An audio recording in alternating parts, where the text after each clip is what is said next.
Kannur DMO ഓഫീസിൽ വീണ്ടും NGO union പ്രവർത്തകരുടെ പ്രതിഷേധം. ലാസ്റ്റ് ഗ്രേഡ് ജീവനക്കാരെ തലങ്ങും വിലങ്ങും മാറ്റിയെന്നാരോപിച്ചായിരുന്നു പ്രതിഷേധം. പരാതി പരിശോധിച്ച് തിരുത്തുമെന്ന് ഡിഎംഒ കെ.വി. സുമീഷ് എം.എൽ.എക്ക് നൽകിയ ഉറപ്പിനെ തുടർന്നാണ് പ്രതിഷേധം അവസാനിപ്പിച്ചത്. അന്യായമായ സ്ഥലംമാറ്റ ഉത്തരവ് ആരോപിച്ചാണ് എൻജിഒ യൂണിയൻ പ്രവർത്തകർ ജില്ലാ മെഡിക്കൽ ഓഫീസിൽ എത്തിയത്. ലാസ്റ്റ് ഗ്രേഡ് ജീവനക്കാരെ തലങ്ങും വിലങ്ങും മാറ്റുന്നതായി ആരോപിച്ചാണ് പ്രതിഷേധം. കഴിഞ്ഞ ദിവസവും പ്രതിഷേധം നടന്നിരുന്നു. തുടർന്ന് യൂണിയൻ നേതാക്കൾ ഡിഎംഒയുമായി സംസാരിച്ചു. അന്ന് ചില ഉറപ്പുകൾ ഡിഎംഒ നൽകി. ഏറ്റവും പ്രയാസം അനുഭവിക്കുന്ന 5 പേരുടെ കാര്യത്തിൽ ഉത്തരവ് മരവിപ്പിക്കാമെന്ന ഉറപ്പായിരുന്നു നൽകിയത്. എന്നാൽ ഈ ഉറപ്പ് പാലിച്ചില്ല എന്നു മാത്രമല്ല, കൂടുതൽ ജീവനക്കാരെ സ്ഥലം മാറ്റുന്ന നടപടിയാണ് ഉണ്ടായതെന്ന് ആരോപിച്ചാണ് ഡിഎംഒ ഓഫീസിനു മുന്നിൽ പ്രതിഷേധവുമായി എൻജിഒ യൂണിയൻ നേതാക്കളും പ്രവർത്തകരും എത്തിയത്. ഓഫീസിനു മുന്നിൽ മുദ്രാവാക്യം വിളിച്ച് യൂണിയൻ പ്രവർത്തകർ കുത്തിയിരുന്നു. അങ്ങാടിയിലും പാട്ടാണ്, അങ്ങാടിയിലും പാട്ടാണ്, മാറ്റത്തിന്റെ പേര് പറഞ്ഞ്, മാറ്റത്തിന്റെ പേര് പറഞ്ഞ് മാനത്തിന് വില പറയുന്ന, മാനത്തിന് വില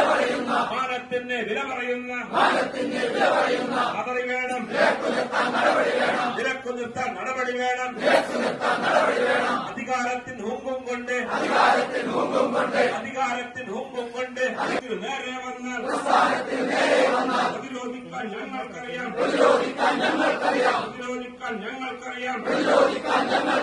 ഇൻകുലാബ് സിന്ദാബാദ്, ഇൻകുലാബ് സിന്ദാബാദ്.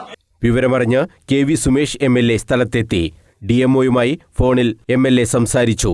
സ്ഥലമാറ്റ ഉത്തരവിൽ അപാകതയുണ്ടെങ്കിൽ അത് തിരുത്തുമെന്ന് ഡിഎംഒ എം.എൽ.എക്ക് ഉറപ്പ് നൽകി. ഈ ഉറപ്പിനെ തുടർന്നാണ് പ്രതിഷേധം അവസാനിപ്പിച്ചതെന്ന് എൻജിഒ യൂണിയൻ സംസ്ഥാന സെക്രട്ടേറിയറ്റ് അംഗം എം. സുഷമ പറഞ്ഞു.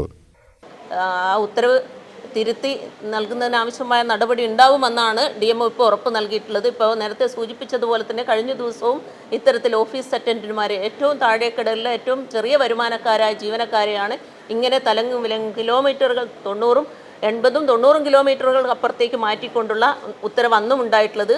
അന്ന് 5ഓളം ജീവനക്കാരെ തിരിച്ച് ഉത്തരവ് തിരുത്തിക്കുന്നതിനാവശ്യമായ നടപടി ഉണ്ടാവും എന്ന് പറഞ്ഞെങ്കിലും അത് ഇതുവരെ പാലിച്ചിട്ടില്ല. അതിന് പുറമെയാണ് ഇപ്പോൾ കഴിഞ്ഞ ദിവസം 78ഓളം നഴ്സിംഗ് അസിസ്റ്റന്റുമാരുടെയും അതുപോലെ തന്നെ ഗ്രേഡ് 2 വിഭാഗം ജീവനക്കാരുടെയും ഉൾപ്പെടെയുള്ള ഉത്തരവ് ഇറങ്ങിയിട്ടുള്ളത്. വനിതാ ജീവനക്കാരെ അടക്കം അവരുടെ ജീവിത സാഹചര്യം പോലും കണക്കിലെടുക്കാതെയാണ് സ്ഥലം മാറ്റിയിട്ടുള്ളതെന്ന് സംസ്ഥാന സെക്രട്ടേറിയറ്റ് അംഗം പി.ആർ. സ്മിതയും ജില്ലാ സെക്രട്ടറി കെ. രഞ്ജിത്തും പറഞ്ഞു. എം.എൽ.എക്ക് നൽകിയ ഉറപ്പ് പാലിച്ചില്ലെങ്കിൽ ശക്തമായ സമരവുമായി രംഗത്തു വരുമെന്നും നേതാക്കൾ പറഞ്ഞു. News bureau, Kannur.